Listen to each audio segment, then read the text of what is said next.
Welcome back to the Killa Beez podcast. We are the Swarm. I'm your host, Jaiden Brewer. This is my guest, Raleigh Gilliam. Today we're talking about A Madman's Dream. A Madman's Dream is produced by Spencer Bellamy, otherwise known as the East Flatbush Project. The featuring artist on this track is Payday. He's also known as Travis Kingdom. The song was released in 1994 under the 1030 Upward Records. That was Spencer Bellamy's personal record label. In this podcast, we're going to break down the backstory of the track, this cryptic backstory of it. We're now lyrics, samples, and who Payday was as a person. Riley, got anything to add? Other than the fact that the song is just kind of terrifying to listen to, especially for the first time. Yes. Um, Especially knowing the story, knowing what happened to Payday. And also the fact that there's just not much about Payday on the internet, really. Yes, so there's subreddit, and there's literally nothing on this dude. Nothing, so. There's literally nothing on this dude. He just disappeared after this track. I think this was literally his first and last song as an artist. There's not even an interview where Spencer Bellamy is talking about Payday, and he, according to an interview with Spencer Bellamy, he lived around the corner. Payday lived around the corner from his mom's house, so yeah. So I think he would know. Yeah. I believe something. I believe how the story goes is, Payday was working, or not Payday. Spencer Bellamy was working at the shop. Either his mom and dad frequented, or that he just enjoyed. It was family owned or something, and he was working there. And then this guy he knew who made beats came into the store. And he knew Spencer Bellamy was trying to get this 1030 Upper War Records going. Like, he knew he was trying to do this Eat Flashback project. So he wanted an artist, and I believe that's where he was introduced to Travis Kingdom. Up with Payday. Yeah, Payday. And then rest is history. Rest is history. The song has 4 samples. One being Salvation Reminiscent by Roland Kirk. Released in 1973.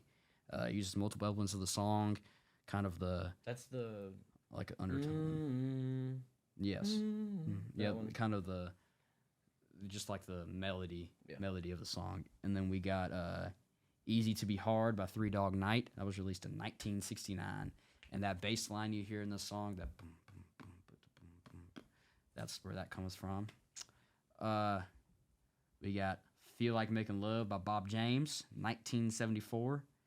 That also uses multiple elements. It kind of uses that dun, dun, dun, dun, kind of that you know what I'm saying? The kind of the upbeats of the song.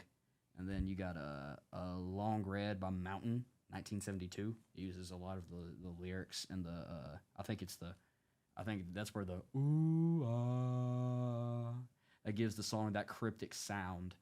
Just to match with Payday's just ill voice. And the fact that these samples have no business these are all making a song like A Madman's Dream. Well, it's I mean, that's just what they did back in those days, especially in underground hip hop in New York at that time was very they would not go get other hip hop records back in the 90s. They would not. No, they sampled soul records. It was the soul rock even. That's even old movies, bro. That's what you see with RZA and the Wu-Tang Clan. A lot of their early stuff on 36 Chambers was jazz records and R&B. And songs. Obviously the kung fu movies. Yeah, the kung fu sample movies. Yeah, but basically, Madman's Dream. The story of Madman's Dream follows Payday and his life. If you look at some of the lyrics on it, it's just about Payday and how he can't escape from this criminal mindset that he's been accustomed to his whole life. If you look at lyrics such as the first one, I've got a rep as a sick individual. So he has a rep. People know who he is, and I think that's part of the reason. When he said something on this track to link to his disappearance, I think. And it goes right into the world had it coming. My mom's named me Travis. Travis Kingdom was his name. I think. I don't know what you think about that lyric. I mean, other than the fact that he just sounds like he was brought into this world. Just I mean, he sounds like a damaged, angry individual coming into this world, and that's kind of messed up, man. It is pretty messed up. He says he comes to bring doom, so give me room. He says, from the womb, you know. So, I mean, he's there to wreak havoc, man. Yeah, I think the next line he says, "I'll leave you stiff like a mannequin." So again, that is terrifying. That is horrifying. On top of that beat, ooh ah. Dun, dun, dun, and after that, he says, "Ain't no need in panicking." Ain't no need in panic. He's not worried about it. He's not worried. He is not worried. He'll leave you stiff like a mannequin and keep walking. If he just hits you, he just pops you one good time, you're done, and then he's not gonna sweat off his brow. You know what I'm saying? That's one of the coldest lyrics in that song. I think that's. And I've heard it. He's not the first rapper to say leaving people stiff like mannequins. Yeah. The way he did it. It's the best way to do it. It's just his voice, his flow. He's really got that like. It's gritty, man. This song is literally like the definition of like an ill voice, like a textbook definition of an ill voice matched with a classic boom bap beat. If anybody asks me, real hardcore hip hop. If anybody asks me boom bap, what is that? I will refer to the Madman's Dream, most definitely. It is like that horrorcore, some of those horrorcore records you see, like Ghetto Boys and X-Rated and Brother Lynch Hint, or what was it? Brother Lynch Hang. Brother Lynch Hang. Yeah. Let's see. Let's go back. Let's visit some more of these lyrics. Since the age of 3, I ran the streets crazy. That's just letting you know something happened at the age of 3 for him he's to been, be able to. He's been doing it since he was 3 years old. He's been in this criminal mindset his whole. That's just what I get from it. I mean, music's very subjective. From what I can tell from the song, from what I've noticed, is that he came into this world, bad predicament, very toxic environment, got involved in the streets very young, and then of Brooklyn, nonetheless. Of Brooklyn in the 90s. And then probably wasn't very educated. Probably didn't make it too far in school, because I think the last bar he spells Brooklyn, his hometown, where he's from, and he says it's so stupid. He says BROOLKYN. Brooklyn. That is not how you spell Brooklyn at all. So he probably didn't know too much about. He probably just wasn't very. He was taking names. He wasn't worried about. Yeah. He was just taken by the street life and the rep he had. He wasn't very focused on. He just wasn't very focused on, what he had to. There's nothing that a teacher could teach him.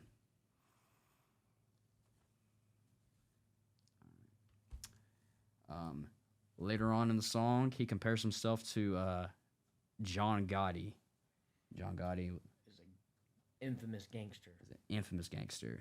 He ran in Brooklyn at that time, I believe. He ran with the Gambino crime family. He was tied in with all those sprees of crimes. He's a dangerous man. Dangerous man. And the bar he delivers that in is horrifying.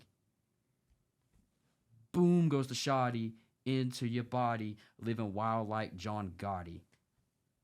What a lyric! That's just because I like living wild like John Gotti. He loves that he's crazy. He doesn't want to break this. He doesn't want to break this lifestyle, man. This song is just That's all he knows. This is just all he knows, and all throughout the song you can hear him. He talks about his mental instability. He just talks to he just can't break away from being a criminal, being a madman's dream. you know, even saying bars like "I aim for your abdomen, and I'll cut you like Kenny Anderson," dude. Like, what? Who comes up with stuff like that? Like who? Like Besides what? somebody What? Like just yeah. He's just not been there. through the ringer. damaged. He's damaged. You know, but supposedly. So, like you were saying earlier, referring back to, you said Spencer Bellamy, their article. The only thing that's ever been brought up about this guy is besides Reddit posts is this article that Raleigh was talking about earlier, and within this article, he brings up like a small piece about where he met him, like we were saying earlier, and then he said after we recorded the song, we cut it. He was shot. He was shot and supposedly suffered from brain damage, but then he just told Bellamy that it was a cold track, and he just went ahead and released it anyway because he thought there was something in there that needed to be said. This was, from what I can tell from this song and what I get from it, this was Payday's therapy. This is how he had to say it. He couldn't express anything of how he's feeling or how he was living at the time. Besides in a bar. But through this song. But through these bars and this track. And I think Spencer Bellamy did a fantastic job giving him this platform to say what he had to say. It's just so unfortunate that we couldn't hear anything else from Payday because I bet he would have had a good future. And he would have had a run. He would have had a run, man. He would have been in his own lane for sure. Yeah. There's not another. I've never heard another song. Never heard like a Madman's Dream before. Never. He would have been definitely in the ranks of Method Man and Old Dirty Bastard. I wholeheartedly believe that. But with that, I think that brings us to an end, a conclusion of this song, A Madman's Dream. Tune in next week where we'll be talking about more music, more hip-hop, uncovering more songs. That's it. Thank y'all. Never heard like a Madman's Dream before. Never. He would have been definitely in the ranks of Method Man and Old Dirty Bastard. I wholeheartedly believe that. But with that, I think that brings us to an end, a conclusion of this song, A Madman's Dream. Tune in next week where we'll be talking about more music, more hip-hop, uncovering more songs. That's it. Thank y'all.